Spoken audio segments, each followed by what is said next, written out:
Hello, welcome to Miss Peepers Reading Corner. I'm Katrina, aka Miss Peepers. Let's talk about books.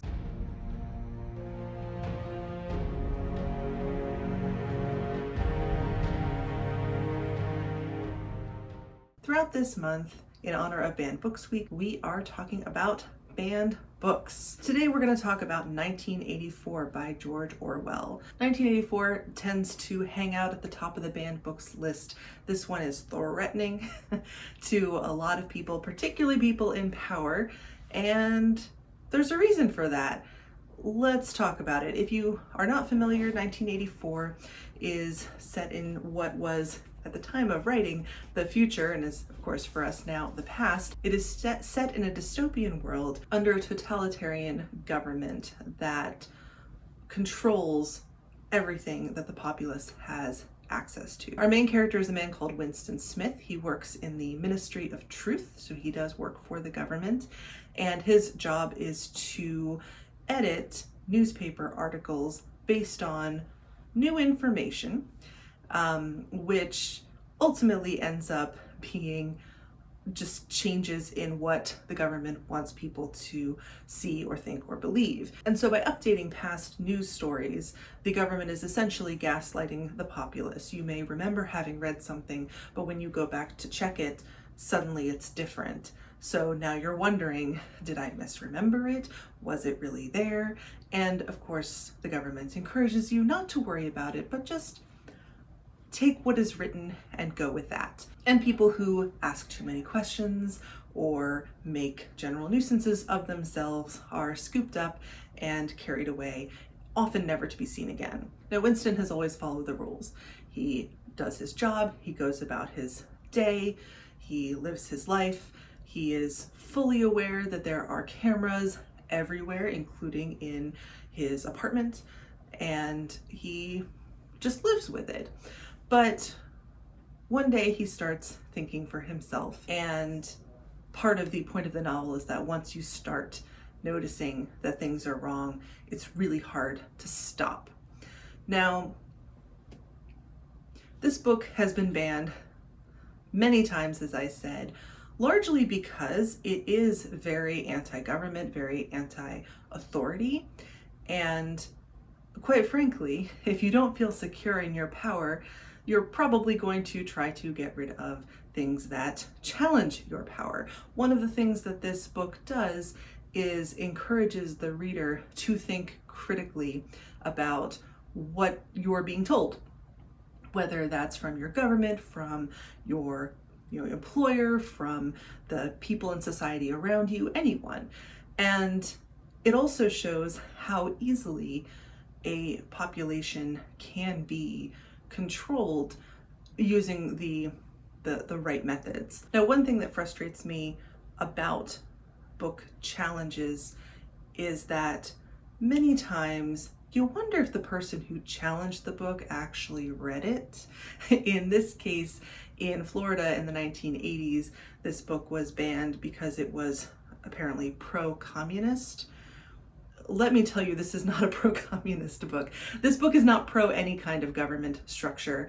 And the idea that you could walk away from actually reading this book and paying attention to it thinking that Orwell was all about communism, yeah, that's not gonna fly. The government in this story is also based heavily on both Stalin's Russia and also Hitler's Germany. While he certainly took those events to the next level and added technology on top of it to really just additionally control, for his government additionally to control the populace, Orwell is definitely stating with this novel that government in the wrong hands and used the wrong way can in fact be incredibly dangerous.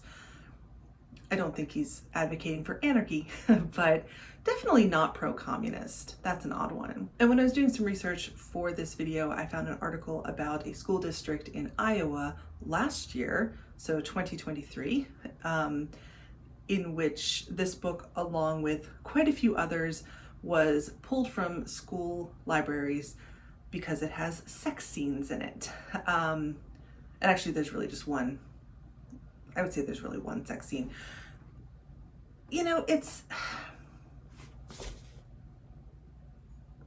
All right, real talk.